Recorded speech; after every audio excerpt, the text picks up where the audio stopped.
para mim. Vai tomar seus assentos glorificando o nome do Senhor. Você que trouxe o seu exemplar da Bíblia Sagrada, abra comigo no livro de Provérbios, capítulo 4, somente o verso 23. Quero agradecer a Deus primeiramente por essa oportunidade, né? Hoje está se encerrando, a conferência referente ao evangelismo, né? E hoje eu fiquei convido pelo tema, a importância da escola bíblica dominical na questão de uma pessoa para o evangelismo, né? Então, já que eu sou o superintendente da escola dominical, me deixaram responsável por esse tema, né? Mas mediante a isso, através do ensinamento, através do estudo da palavra, qual a importância do estudo da palavra? Os irmãos sabem me dizer? Qual é o importante de você estudar? Não somente a palavra, mas estudar qualquer outro assunto.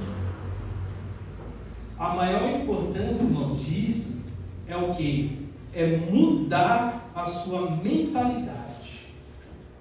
Quando você estuda sobre um assunto, você tinha uma opinião. Quando você acaba estudando aquele assunto, você acaba tendo outro. A sua forma de pensar muda completamente. Quando você faz uma faculdade circular, você não conhecia muito de leis. Você faz uma faculdade de direito, você começa a ter um pensamento e uma maturidade na sua mente diferente do que você tinha antes, sim ou não? Quando você domina um assunto, você começa a ter uma outra mentalidade. Então, dentro disso, eu quero expor esse tema. O estudo da palavra muda a sua mentalidade e aumenta a sua fé. Amém? Em Provérbios 4, 23 diz assim: sobre tudo o que se tiver, guarda o teu coração, porque dele procede as fontes de vidas. Irmãos, quando a Bíblia ela fala de coração, fala de sentimento e fala de mentalidade também. A gente pensa no coração, o coração nada mais, nada menos é uma bomba que a gente tem dentro do nosso peito, onde que ela bombeia o sangue para o nosso corpo. Mas todo o nosso sentimento está onde? Está aqui na nossa mente. Danilo, me ajuda aí, pelo amor de Deus, com o violão, que está um eco aqui, só eu que estou falando. O interessante, irmãos, dentro desse estudo, dentro da introdução, tudo que você vive é fruto da forma como você pensa. Tudo que você vive é fruto da forma que você pensa. Sim ou não? Nossa mente, quando não é guiada pela palavra de Deus, se torna vulnerável ao engano, medos e insegurança. Por isso, precisamos renovar nossa mente através do estudo constante da palavra. O interessante, irmãos, que tem uma frase que eu ouvi que diz assim: se eu tiver uma fé forte, mas não tiver uma mente firme, não viverei uma vida com constância. É necessário ter uma fé bem fundamentada e uma mentalidade redimida e renovada a cada dia. Então não adianta, se você não tiver uma fé forte, mas se você não tiver uma mente firme, não viverá uma vida de constância. Tem pessoas que têm uma fé forte, mas não têm uma mentalidade firme. E aonde acontece a famosa oscilação da fé que a gente vê em alguns irmãos. Traduzindo para o português, claro, pessoas de mente fraca. Uma hora está todo vapor, uma hora quer fazer a obra, uma hora quer pregar, uma hora quer fazer isso, quer fazer aquilo, quer ser pregador, quer ficar na porta, quer fazer aquilo, outro. De repente, acontece uma frustração no seu dia a pessoa não tem uma mentalidade firme, ela cede perante a situação e começa a desistir daquilo que iniciou. Então, por isso, que primeiro a gente temos que ter uma mentalidade muito forte para a gente continuar a manter a nossa fé. E o interessante, irmãos, que a primeira batalha da mente, você sabe onde que aconteceu? No jardim do Éden. Em Gênesis 3 mostra que a serpente não forçou Eva, mas convenceu ela com palavras. Eva tinha uma mentalidade fraca. Porque primeiro, se um bicho conversar comigo, eu não ia dar palavra para o bicho, eu ia correr. Já pensou? Chega um bicho que você me chama pelo nome Jairo, mas aí eu vou ficar para ouvir o que o bicho vai me dizer para mim? Aí começa por aí. A dúvida começou nos pensamentos de Eva. O inimigo sempre atacará primeiro a sua mente, pois sabe que se controlar a sua forma de pensar, controla as suas escolhas. Por isso a importância dos ensinamentos. Então o inimigo, ele não vai convencer vocês de fato a fazer aquilo. O inimigo, ele vai te minando a sua mente pouco a pouco. É uma constância. O pecado, ele não acontece instantâneo. O pecado, ele é uma semente que vai sendo plantada dentro do seu coração, aos poucos. E quando você vê, você já está certo, porque a sua mente foi dominada. Então, quando a sua mente é dominada, você começa a fazer os atos. Você pode ver, um ladrão, quando ele é pego, ele não é pego no primeiro gol. Ele já cometeu vários delitos, pequenos delitos, para chegar aqui. Primeiro ele faz o primeiro, dá certo, ele vai fazer o segundo, vai fazer o terceiro. E no momento quando é pego, ele fala, deveria ter parado, mas não ia parar, porque a mente dele já estava contaminada. Ele já estava contaminado mentalmente. E a transformação começa na mente. Em Romanos 12, verso 2, pode ir colocando ali, irmão, ajudar os irmãos a acompanhar.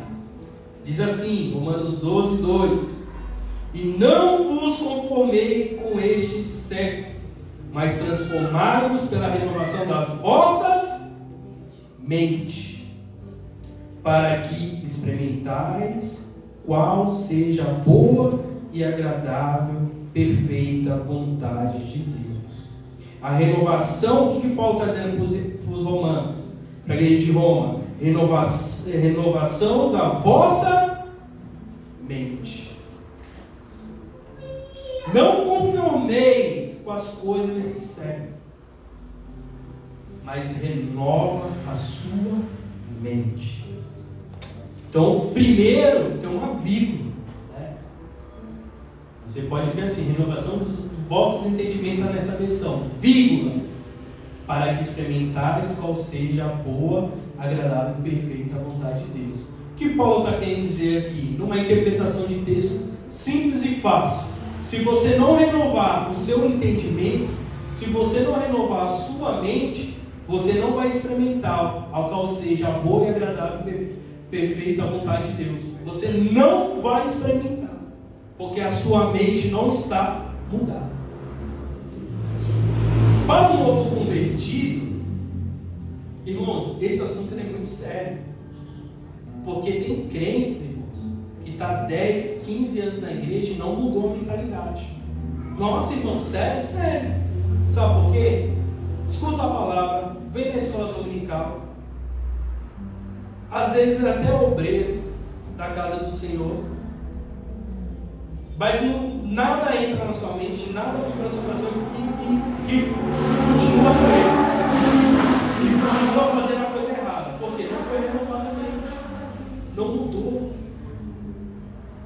O mundo quer conformar a sua mente, mas Deus nessa noite quer transformar.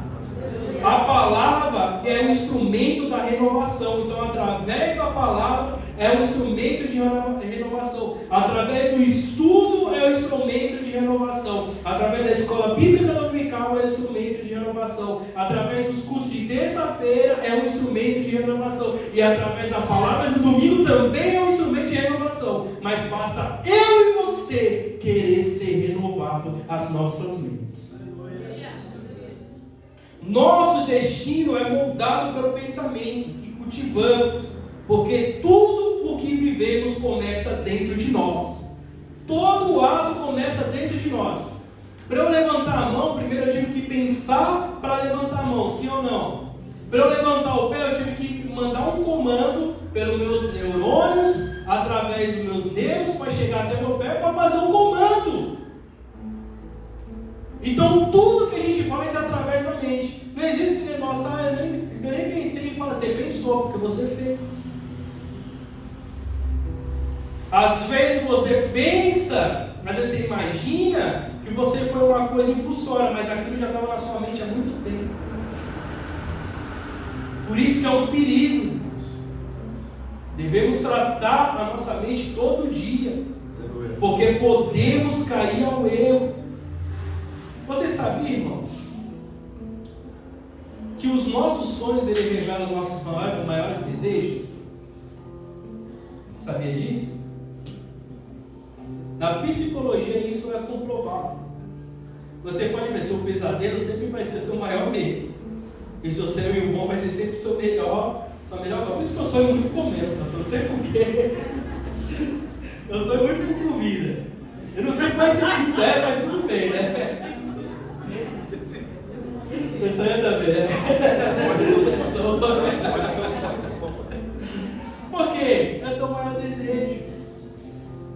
Então é uma porta de a gente ver o que nós desejamos. Por isso que a gente tem que tomar cuidado. Abrindo um papo reto com os irmãos, se você sonha com algo que seja muito, você, poxa, eu nunca faria isso, você fazia. Porque a sua mente está te revelando o que você poderia fazer. Então por isso temos que tomar muito cuidado. E dentro disso, irmãos, eu quero trazer subtemas de aplicações e práticas aqui dentro dessa palavra, né? Eu quero trazer, primeiro, 3 formas de mentalidades que nós temos, e no final nós vamos bater um papo sobre ambiente. Estão entendendo até aqui? Diz um amém. Amém. Então, a primeira mentalidade que eu quero falar com os irmãos, e hoje eu até comentei isso com o pastor, é a mentalidade de fuga, né? O que é a mentalidade de fuga, irmão Jairo? A mentalidade de fuga é a tendência de fugir emocional ou físico de situações que causam medo, dor, ansiedade, frustração ou sensação de incapacidade. Em vez de enfrentar um problema, pessoas buscam maneiras de escapar, acreditando inconscientemente que assim evitará o sofrimento. Então, a mentalidade de fuga é o quê? É aquela pessoa que sempre vai fugir do problema. Um exemplo claro, vou dar um exemplo claro aqui. Pô, essa igreja aqui não está me agradando, então eu vou para outra igreja, porque aqui é problema demais, já arranjei briga com o irmão, com a irmã, então eu vou para outra igreja. Quer mais um outro exemplo? Pô, o meu relacionamento aqui não está legal, então eu vou mudar. Isso é uma pessoa que tem uma mentalidade de fuga, que quer fugir do problema. A mentalidade de fuga, ela tem uma briga assim, direta com questão de ambiente também. Mas cada caso é um caso. Cada problema é um problema. Às vezes o ambiente que você está é um ambiente tóxico. Então você tem que mudar o ambiente. Mas às vezes o ambiente que você está foi que Deus preparou. E o problema que subiu na sua vida, estar nesse ambiente, foi que Deus proporcionou. Então você tem que enfrentar. Tem situações que a gente tem que enfrentar, e tem situações que Deus fala, você tem que mudar. Então por isso que a gente tem que ser sensível à voz do Senhor, aquilo que o Senhor nos ordena para nós. E um exemplo de mentalidade de fuga, irmãos, tem vários. Um deles é procrastinação constante, adiar tarefas difíceis por medo de falhar. Um exemplo, às vezes te passa uma tarefa, isso acontece muito no trabalho, irmãos. Às vezes a tarefa é tão difícil que você tem medo de você errar, que você acaba fazendo. Vai deixando, até virar uma bola de neve. Na igreja é o quê? Quando o pastor chega numa pessoa e fala assim, você vai ministrar hoje. Você vai, isso aí é difícil. Eu vou deixar. Você está com uma mentalidade de fuga. Às vezes Deus está te cobrando algo e você está fugindo de algo. Às vezes você fala, isso aqui é muito difícil para mim. Isso foi uma aula que eu dei para as irmãs no domingo passado. A gente falou de mentalidade. Eu até falei para as irmãs e falei assim, vocês são capazes de fazer. Às vezes a gente tem uma mentalidade de pensar assim, eu não vou conseguir fazer isso. Eu vou pedir ajuda para fulano, para ciclano. Eu vou pedir ajuda para o meu filho, para o meu esposo. Não, você é capaz sim.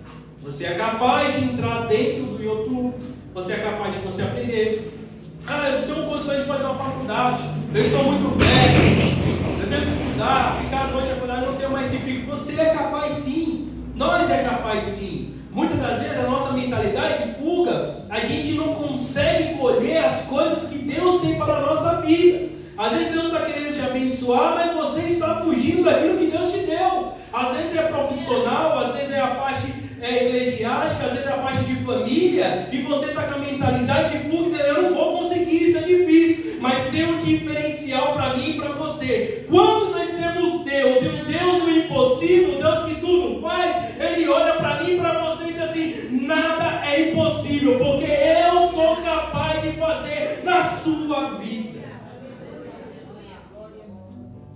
O interessante, irmãos, que teve um dia que eu gosto de ver muitos vídeos assim, eu e minha esposa, de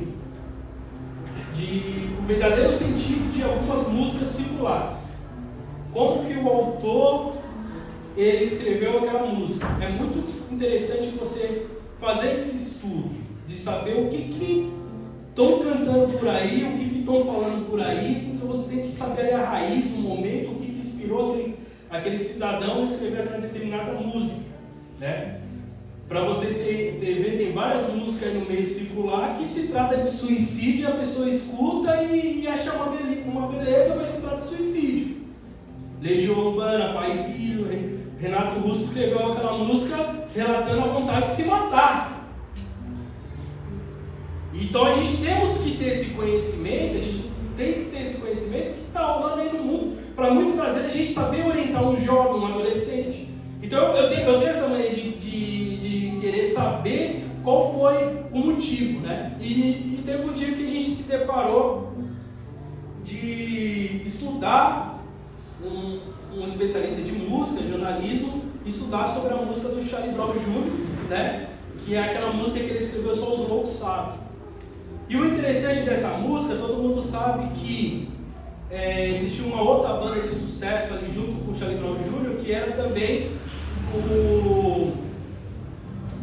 esqueci o nome, que era uma banda muito famosa também, mas só que um dos integrantes ele aceitou Jesus. Foi? Os Raimundos, que era o Rodolfo Abrantes, que hoje ele é pastor. E o Rodolfo Abrantes, ele teve um testemunho muito forte. Ele estava com câncer, estava com vários sintomas dentro do seu corpo. De repente, uma célula na casa dele, ele é viciado em drogas, uma vida ilibada. Deus, ele falou com ele, sentiu a presença de Deus. E ele largou uma banda de sucesso, estava ganhando muito dinheiro naquela época, para servir a Deus. E o interessante é que nesse paralelo, ele chegou no Chorão e falou assim, vamos lá na minha igreja, vamos lá para você ver. E o Chorão, ele foi naquele culto, ele viu aquela situação e ele não teve coragem de aceitar Jesus. Ele não teve coragem. E por isso que ele escreveu essa música, Só os Loucos Sabem, porque ele estava colocando como Rodolfo Abrantes fosse um louco, que ele largou tudo que ele tinha mas só que aquilo era uma coisa boa. E um dos versos da música ele coloca assim: o impossível é só questão de opinião. E isso é verdade, sabe por quê? Porque, tipo assim, na sua opinião pode ser difícil, mas na minha não é. Na sua não é. Às vezes você pode falar para mim, já é difícil eu entrar na internet e fazer um cadastro. Mas para mim não é. O pastor não é, mas para você é. E eu fico imaginando. Imagina o nosso Deus, que nada é impossível para na opinião dele.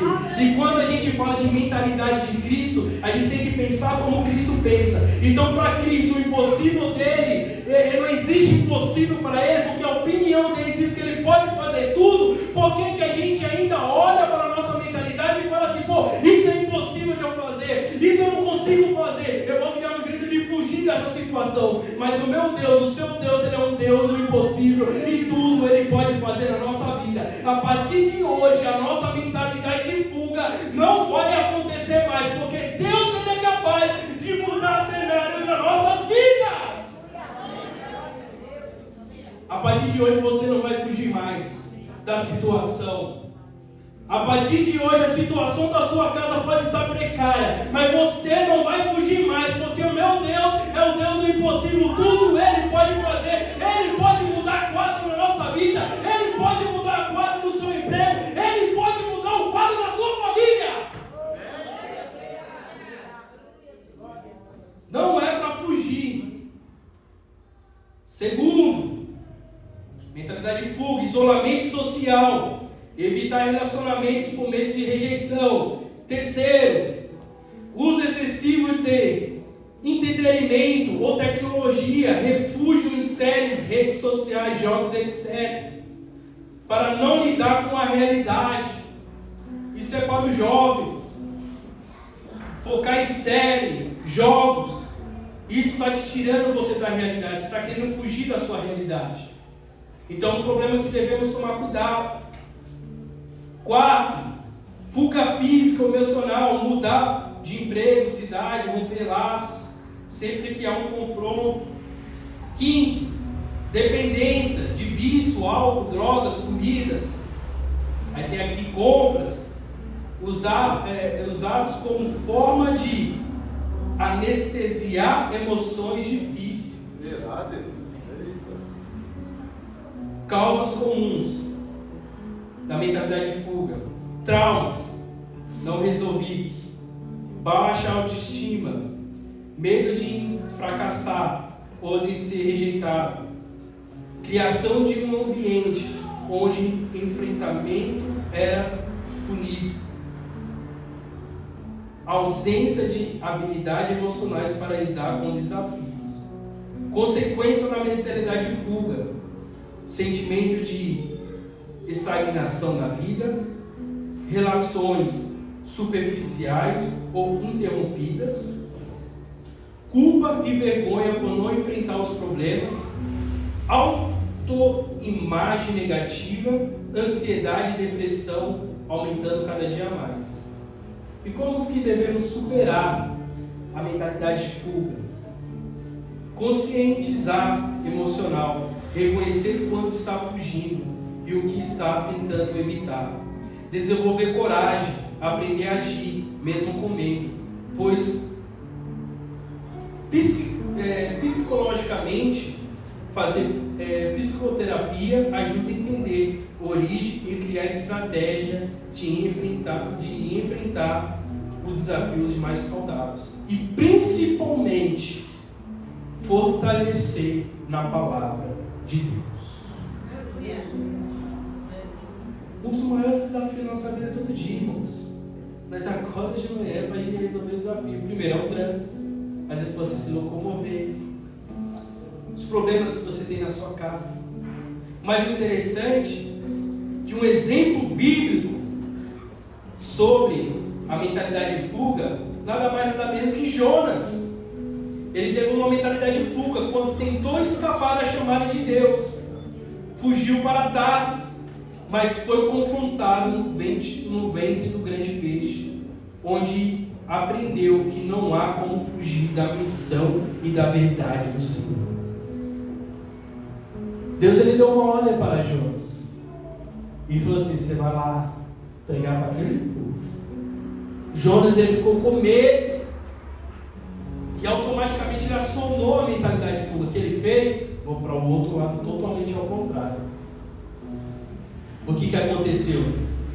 Teve naufrágio, foi jogado no mar, então no ventre de um grande peixe. Então, tem muitos pregadores que falam que assim, não, e Deus ele levou o Jonas para direto para... Não! Quando o grande peixe vomitou Jonas, se você vai estudar geografia bíblica, Jonas teve que andar muito para chegar lá. Isso é o preço da desobediência. Quando o povo saiu do Egito, com a sua mentalidade de fuga, não querendo encarar o problema de frente, questionando a Deus a tudo, eles começaram a dar volta no deserto.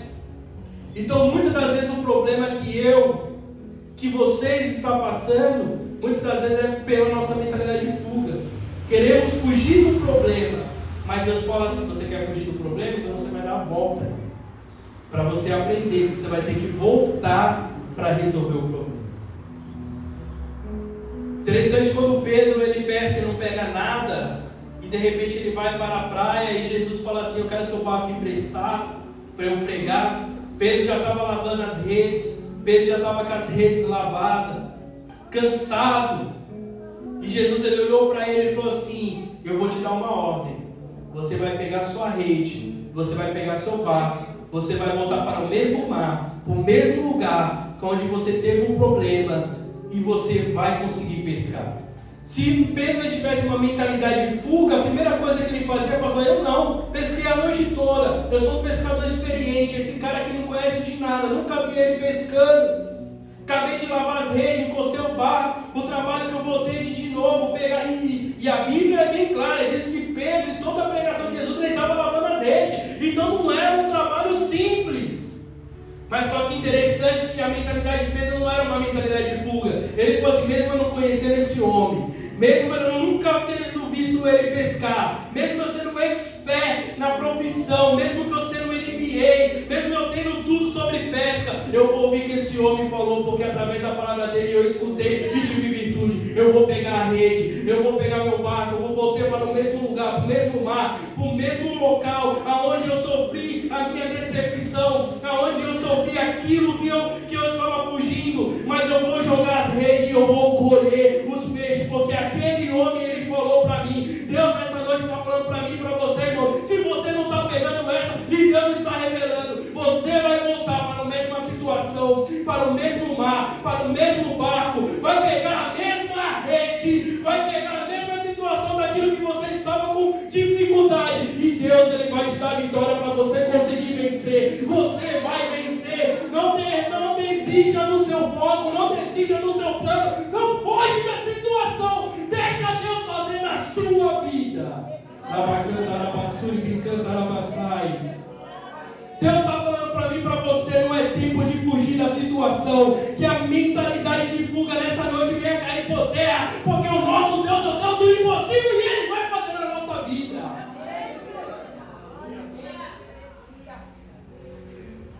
A mentalidade de fuga é aquela que evita enfrentamentos e busca escapar dos desafios, em vez de enfrentar com fé e direção de Deus.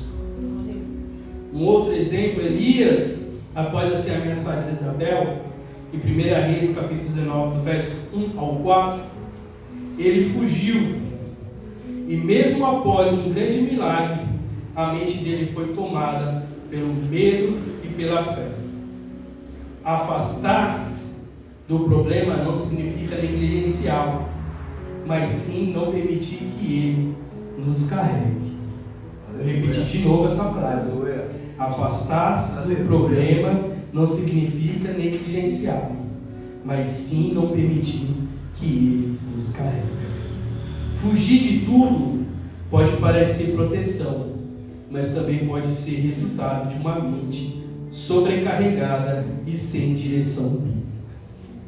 Fugir de tudo, repetindo, pode parecer proteção, mas também pode ser resultado de uma mente sobrecarregada e sem direção na palavra.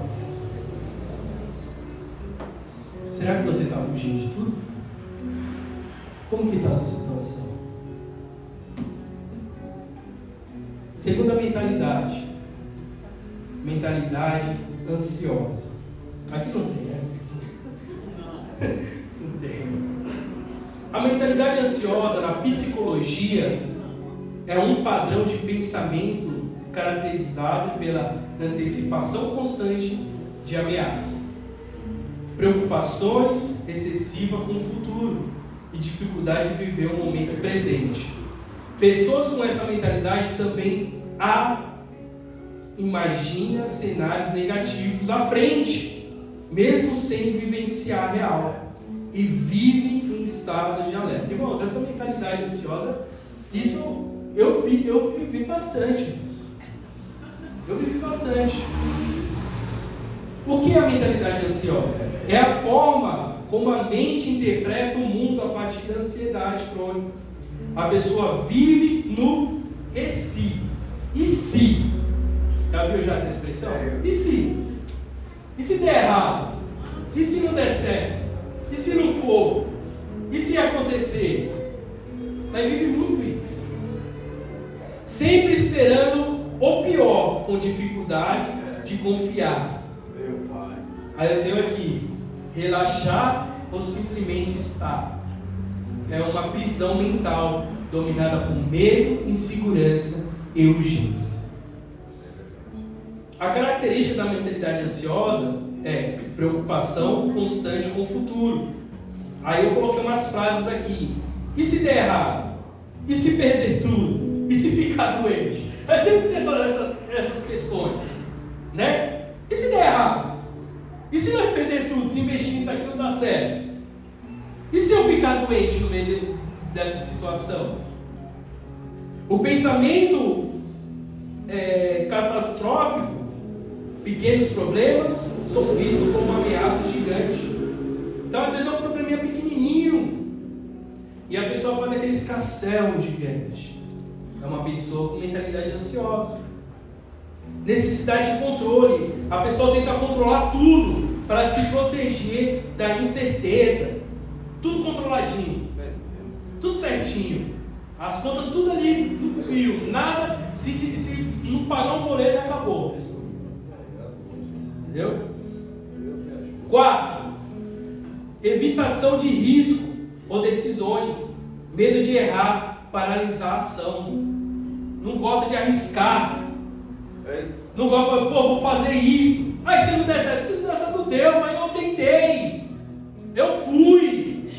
E se Deus ele fala pra gente, e se Deus ainda fala pra gente, vai que vai dar certo, e você não for, você está ansioso. Devemos fazer aquilo que Deus nos ordena. Se Deus falou pra gente ir, tem que ir. Imagine se Moisés, se Deus fala com Moisés, pega aquele povo, aí para no meio do mar, e agora Deus, agora é uma escolha. Os caras estão vindo aqui, tem montanha para um lado, montanha para o outro, o que eu vou fazer? Mas só que ele consultou com a pessoa certa. Aleluia. E Deus falou assim, só estende a mão, Moisés, que o resto eu faço. Às vezes você não está vendo, às vezes você não está saindo do lugar que a sua mentalidade está ansiosa. Mas Deus nessa noite fala para mim e para você, se Ele falou para ir, vá, que Deus Ele vai fazer na sua vida grandiosamente. Aí tem um outro, né? Tensão corporal constante, músculo enrijecido, respiração curta, dores de cabeça frequentes. Então acaba, né? Fica estressado, né? Fica ansioso, isso aqui tudo acontece. Deus que fala. Então, principalmente, né? Autocrítica excessiva. Fica criticando assim mesmo, direto. Modo de julgamento excessivo. Necessidade de perfeição. Sempre quer ser perfeito, sempre quer fazer as coisas perfeitas. É uma pessoa ansiosa, com mentalidade ansiosa. Causa comuns, traumas ou perdas passadas. Isso pode gerar uma mentalidade ansiosa. Educação em ambiente rígido ou com medo excessivo. Terceiro, experiência de abandono ou rejeição. 4, predisposição genética e biológica. Eu tenho muito isso na genética e biológica. Meu pai é muito ansioso. Meu pai é muito ansioso. E através do meu pai eu acabei adquirindo essa ansiedade. E o interessante, irmãos, e o último é a falta de segurança emocional na infância. E também isso entra também na minha vida também. Escute, pai. Também entra na minha vida. O que os pais que faz hoje com os filhos pode gerar traumas nos seus filhos no futuro. Então, quando você bota uma responsabilidade sobre os seus filhos, irmãos, seus filhos ele acabam tendo traumas. Para você ter uma ideia, que a minha irmã, eu tenho 10 anos de diferença da minha irmã. 10 anos de diferença da minha irmã. Então, meu pai e minha mãe trabalhavam. Quem tinha a responsabilidade de cuidar da minha irmã? Eu, desde pequeno. Então, às vezes, a responsabilidade que foi incumbida para mim me deu problemas ansiosos que hoje eu trato. De coisas do passado. Então, devemos tomar muito cuidado, irmãos, com a responsabilidade que você põe nos seus filhos. Porque pode gerar traumas. Consequência da mentalidade ansiosa, dificuldade de tomar decisões, problemas de sono, concentração, relações de desgaste, ou confiança, ou dependência, baixa qualidade de vida, quadro clínico de transtorno, de ansiedade, até aqui fobia, pânico, síndrome do pânico, tudo isso tem voltado à mentalidade ansiosa. E o caminho de superar a mentalidade ansiosa, primeiro, terapia. E segundo, palavra de Deus. Aleluia. Palavra de Deus e terapia. Que nós devemos também negligenciar essa parte. Reflexão bíblica. Não ande ansiosos por coisa alguma. Filipenses 4, 6, 7 versículo. Ele é, né? Que Samuel deu. Filipenses 4, 6, 7. E esse esboço, irmão, ele estava metade pronto faz umas 2 semanas. A Bíblia ensina: lança a ansiedade sobre o seu Deus, e a fé e a confiança em um Deus soberano são antídotos espirituais contra a mentalidade ansiosa. Qual a sua ansiedade hoje? O que você está pensando hoje? Fale para Deus. Ore. Senhor, eu preciso disso. Senhor, eu estou nessa situação. Aí, lança a sua ansiedade para Deus. Que Ele, a fé e confia em Deus soberano. Ele é o antídoto espiritual contra a mentalidade ansiosa. O interessante é que um dos pastores ali das igrejas Parede Preta, né, que nós fala, né, pastor André Fernandes, ele fala uma frase que é muito interessante nos sermões dele.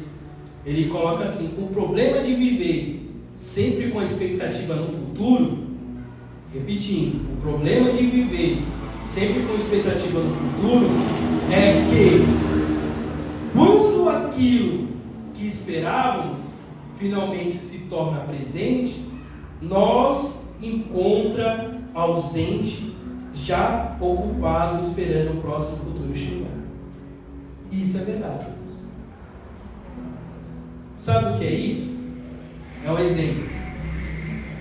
Vou te dar um exemplo. Você sonha em comprar um carro.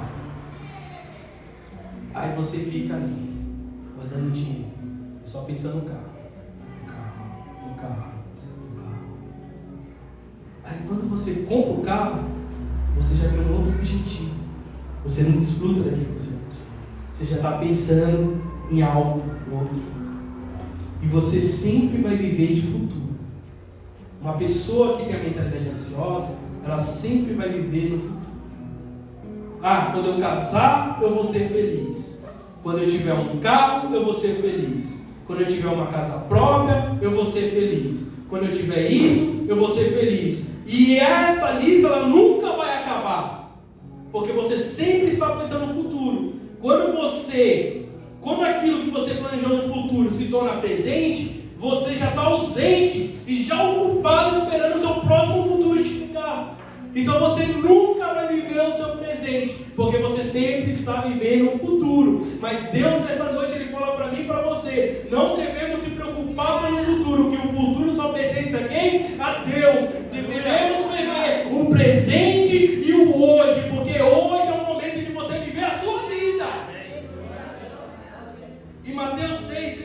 4 diz assim: basta cada dia o seu próprio mal. Esquece o que vai acontecer amanhã. Esquece o que vai acontecer na próxima semana. Só basta você pensar hoje. É pensar hoje. Esquece o problema da manhã. Esquece o boleto que você vai pagar amanhã. Esquece o seu trabalho que você vai tratar amanhã. Não, você pense hoje. Eu vou chegar em casa, vou comer uma pizza, vou juntar com a minha família. Começa a pensar no hoje. O amanhã que pertence a Deus. Cada mal a cada dia. Você tem que pensar, irmãos. Olha! Irmãos, se isso acontece muito comigo. Acontecia muito comigo. Eu ficava muito preocupado. Eu me lembro quando eu fui casar, eu ficava preocupado de passar o casamento. Porque eu fiz lá no sítio, o mês era de chover. Né? Deve ficar preocupado. Casamos, passou. Depois a minha preocupação foi terminar a casa. Aí preocupação. Conseguimos terminar a casa. Depois a minha preocupação foi estabilizar aqui. Aí fica preocupação. E você não consegue desfrutar daquilo que você já está vivendo. Porque você já está pensando no futuro. Até o momento que eu passei por terapia também, irmãos, que isso não é vergonha para ninguém. Né? Aí passando por terapia, acho que a médica que passa comigo, com a Érica, com o pastor e com o Denis e com a Ana é a mesma. Ela está fazendo terapia por causa da gente. Entendeu? É tudo a mesma médica, entendeu? Que foi, a Érica foi espalhando para todo mundo e todo mundo, a doutora Andréia salva todo mundo. E eu resolvi esse negócio na minha vida. E eu tenho que voltar assim, irmãos. Porque são coisas da nossa mentalidade que a nossa carne vai gerando, e se a gente não tratar, isso vai virar uma bola de neve. Daqui a pouco nem a palavra de Deus começa a entrar. Sabe o que começa a acontecer? Nós que estudamos um pouquinho mais da palavra, tentamos encontrar situações dentro da Bíblia que vai atender o que nós estamos pensando. Começando a tentar achar brecha na Bíblia, para a gente tentar justificar o momento que a gente está passando. Mas não é, a Bíblia é clara, o que muda o que está na Bíblia é nós. Então não devemos ter uma mentalidade ansiosa. E o interessante, irmãos, que a consequência, né? Aqui eu já falei, né? Tudo. E o interessante é que a ansiedade é um sintoma de mente sem direção. Então, quando você está ansioso, é sinal que você não tem uma direção nenhuma.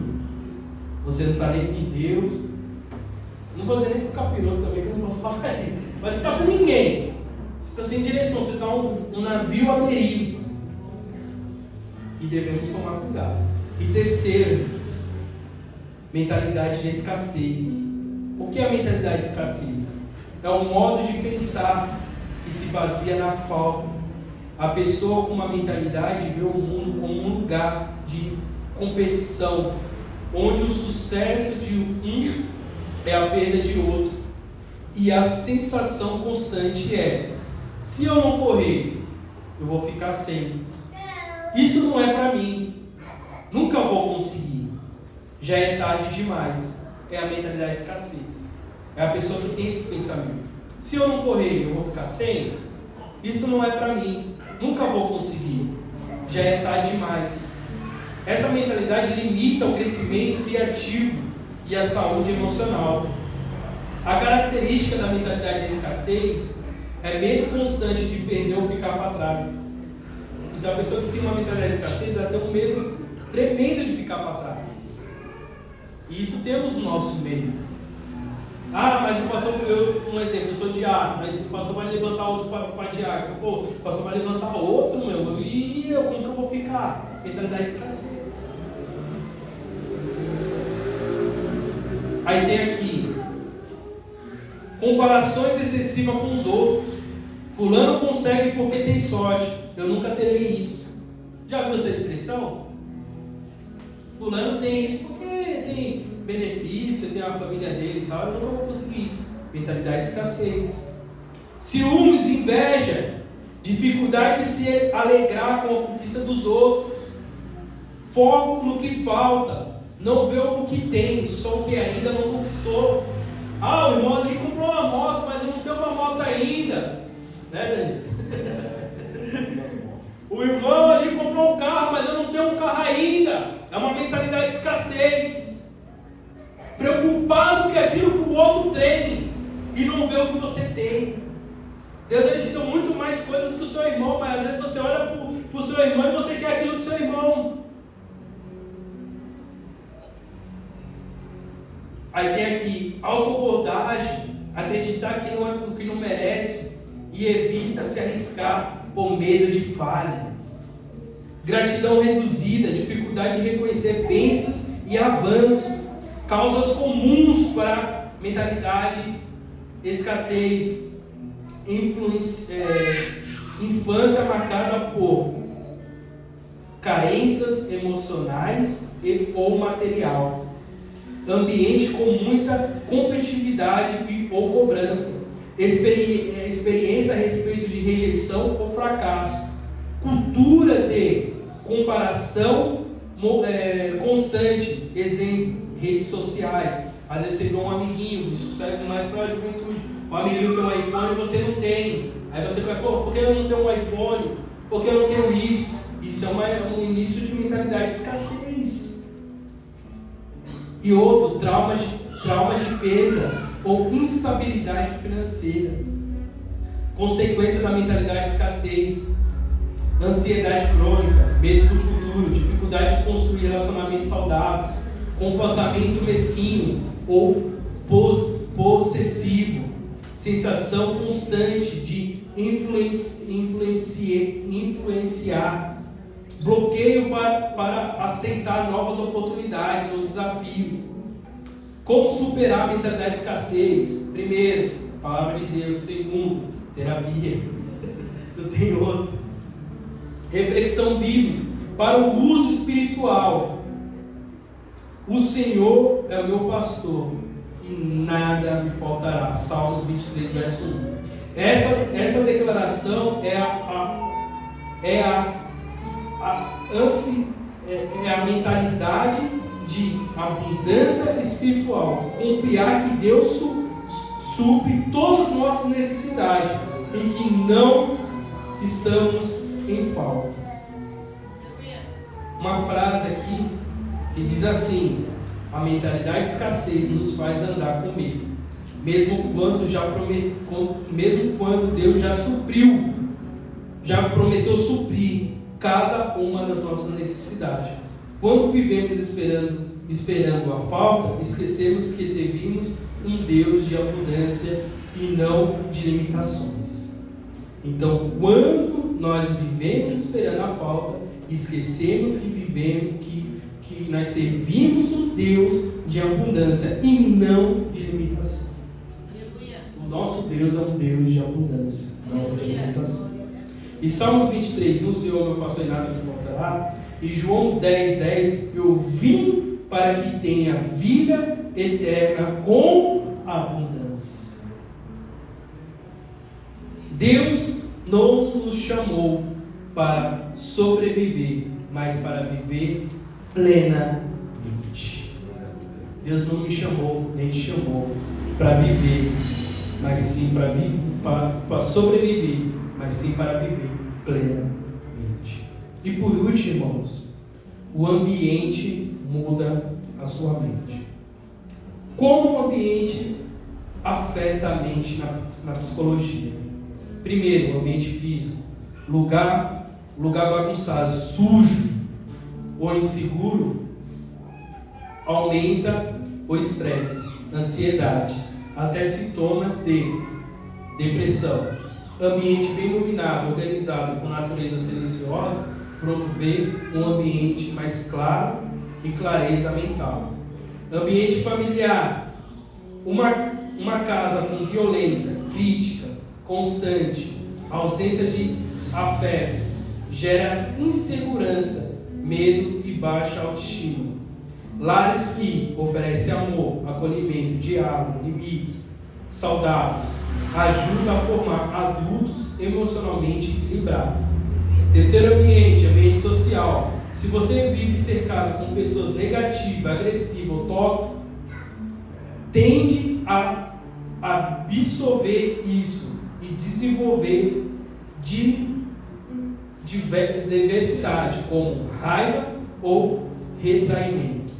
Por outro lado, se está entre pessoas positivas, respeitosas, que te incentiva e fortalece, sua confiança cresce emocional cada vez mais. É aquele velho ditado: me diz com quem você anda que eu direi quem você é.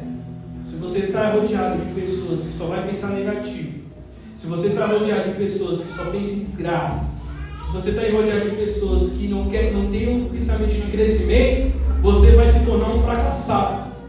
Agora, se você está rodeado de pessoas que querem vencer, de pessoas que são positivamente influenciadas por Deus, que tem uma vida espiritual, que tem uma vida estruturada, sua tendência também é progredir.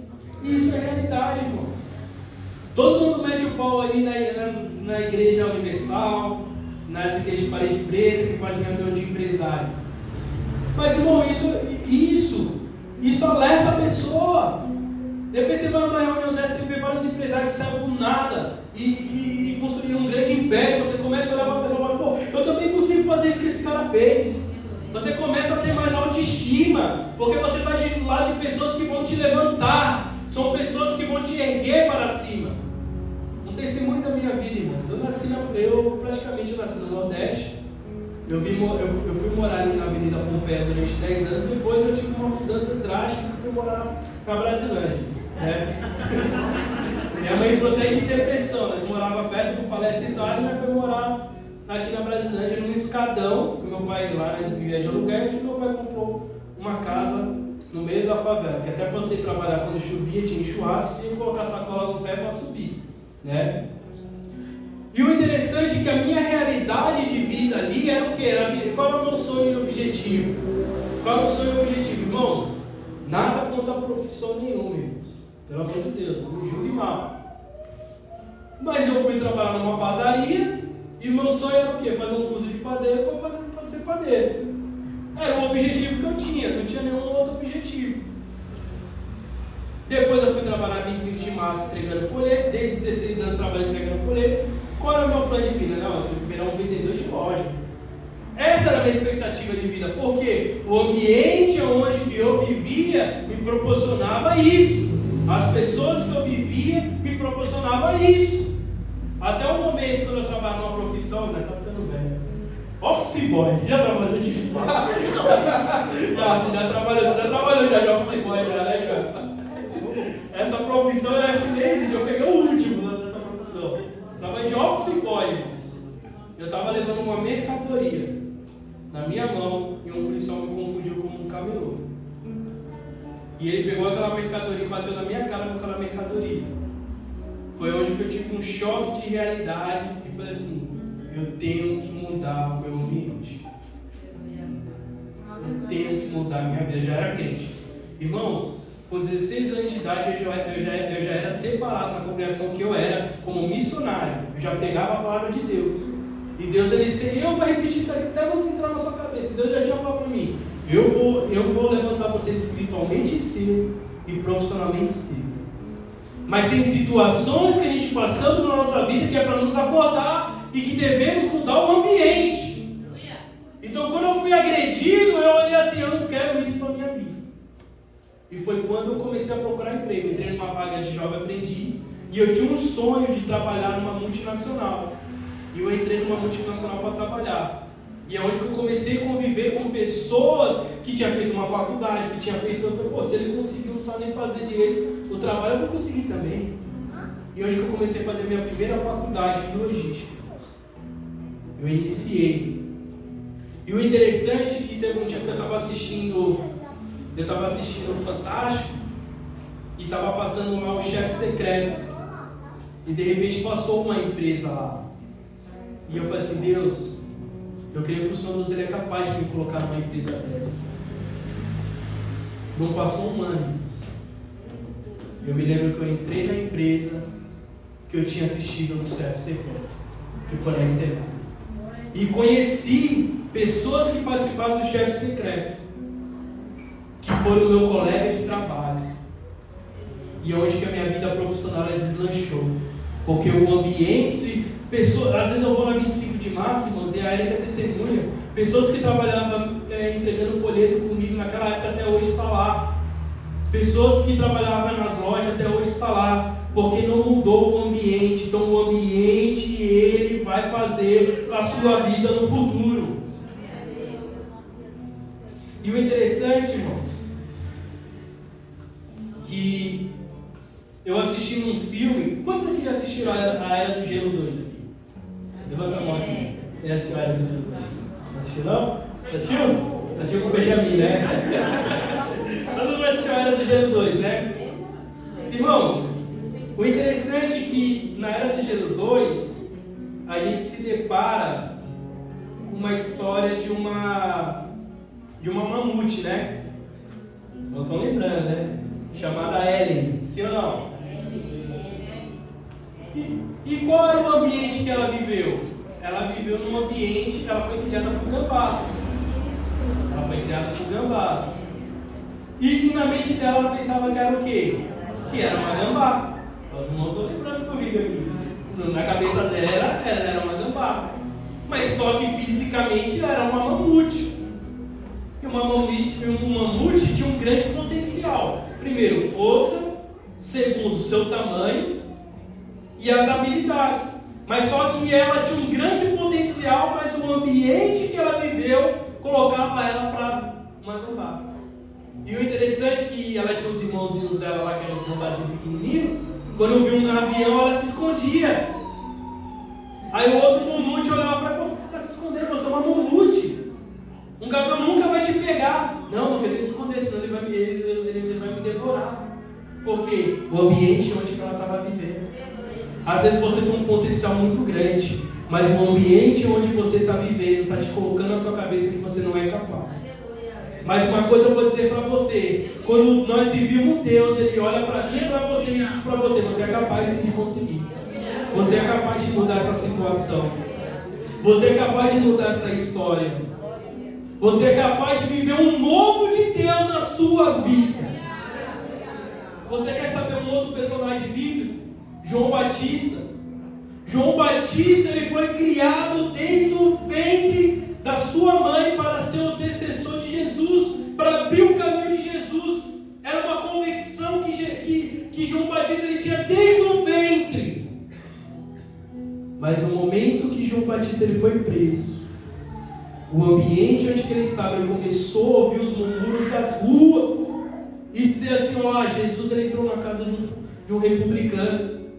E na casa daquele republicano virou até um dos seguidores dele. Jesus ele entrou na casa de Zaqueu. Jesus está no meio dos fariseus. E através dos murmúrios e do ambiente, João colocou em xeque a convicção que ele tinha desde o ventre da mãe.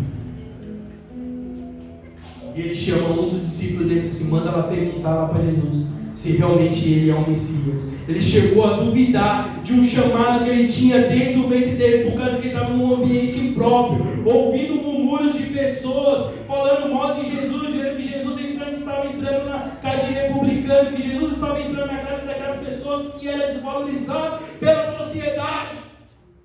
Mas de repente um moço ele voltou para ele e falou assim: Jesus mandou te dizer que os cegos estão vendo, os coxos estão levando, e tudo que aquilo que os profetas profetizaram está acontecendo. Aí João Batista ele abriu os olhos dele e falou assim: realmente ele é o Messias. Nessa noite nós somos João Batista, nós estamos colocando em xeque aquilo que Deus prometeu para mim e para você durante esse tempo. Nessa noite eu e você estamos colocando em xeque aquilo que Deus prometeu para a nossa vida. Mas da mesma forma que aquele moço veio, Deus ele me trouxe aqui através dessa palavra para dizer para você que o meu Deus e o Deus que você serve, ele ainda faz coxo levantar, ele ainda faz cego ver, ele ainda faz cenário ser mudado, ele ainda faz mudar o ambiente de pessoas aqui, ele ainda tira a ansiedade de pessoas, ansiedade de fuga, ansiedade de escassez, ele tira toda a ansiedade e muda o cenário nessa vida.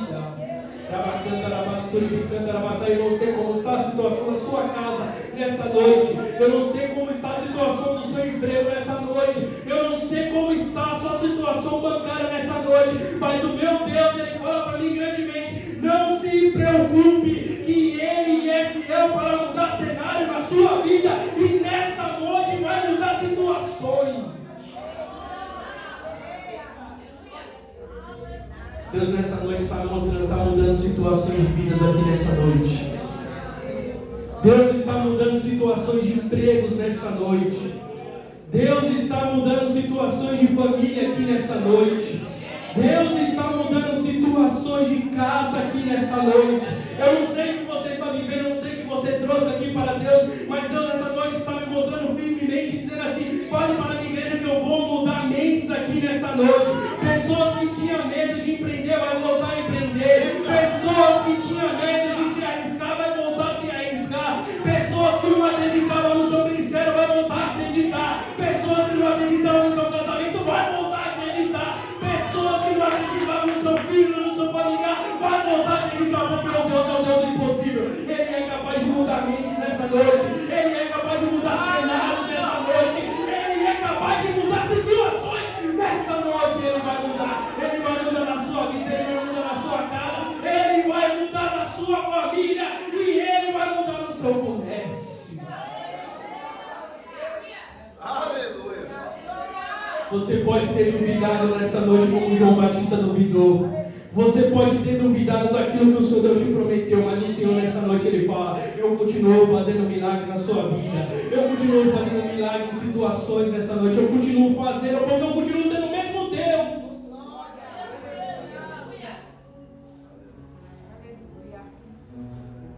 E Deus ele vai fazer, irmãos.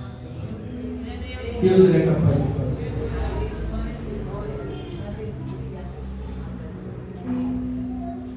João, ele colocou em xeque aquilo que Deus ele tinha na vida dele desde o ventre. Mas só que no fim da vida dele, ele ouviu. E o contexto com João Batista, e assim como a Ellen, a Mamute, foi confundido por viver como uma gambá. João Batista foi abalado pelos rumores, pelo ambiente da prisão, mesmo sabendo desde o ventre que Jesus era. Então, irmãos, a importância dos nossos pensamentos. Para a gente finalizar aqui, eu quero trazer uma mensagem da Margaret Thatcher. Ela era a dama de ferro da Inglaterra, uma primeira-ministra ali. Foi ela que foi uma das responsáveis ali da Guerra das Maldivas, né? No final, quando ela morreu, comemoraram até a morte dela. Mas só que o pai dela sempre falava uma frase para ela, que era de um grande reverendo, um grande ali da igreja lá, que chamava Franklin. E ele falava uma coisa que ela repetiu entre o sermão, num discurso que ela fez depois das guerras da Maldiva, que ela falou uma coisa assim: cuidado com seus pensamentos, que ele se torna a palavra. Cuidado com suas palavras, porque ele se torna as ações. Cuidado com suas ações, porque ela se torna hábito. Cuidado com seus hábitos, porque eles moldam o seu caráter. Cuidado com o seu caráter, porque ele determina o seu destino. A mudança começa nos pensamentos e a palavra que nos guia. Provérbios 26:7. Porque como imagine em sua alma, assim ela é. Então tudo começa pelo seu pensamento. Deus sabe todas as coisas. Ele pode mudar sua mente e também transformar a sua vida, no seu casamento, a sua vida econômica e amorosa e profissional. A fé afasta o problema do controle, sem ignorar sua existência. A fé descansa no agir de Deus.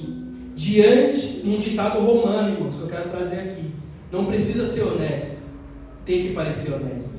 Explicação: no reino de Deus, não basta você parecer filho de Deus, você precisa ser filho de Deus.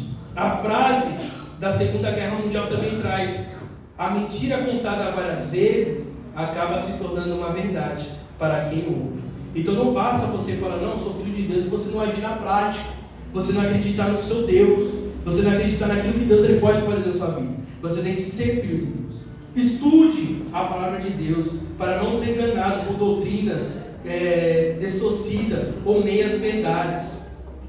Conclusão: guarde a sua mente, guarde o seu coração. Tudo começa de dentro, tudo se resolve com a palavra de Deus. Provérbios 4, 23, sobre tudo o que se deve guardar, guarde o teu coração, que dele procede fontes de vida. A fé é pensar o que Deus pensa e falar o que Deus fala. A fé é pensar o que Deus pensa e falar o que Deus fala. E se nessa noite, se você olhar para o seu negócio, o que Deus falaria sobre isso? E se nessa noite o Senhor olhar para a sua casa, o que Deus falaria sobre isso? E se nessa noite o Senhor olhasse para a sua vida, o que o Senhor nos falaria sobre isso? A mente é uma ótima carona, mas um péssimo motorista. A mente é uma ótima carona, mas um péssimo motorista. Você sabe quem deve ser o motorista da sua mente? O nosso Deus. É pensar como Deus pensa, é agir como Deus age. E aonde que Deus mais fala? Através da palavra de Deus, através do ensinamento. Então, o ensinamento, ele é capaz de mudar a sua mentalidade. Amém? Foi até aqui que o Senhor Deus trouxe a palavra. Convido os irmãos a se colocar em pé.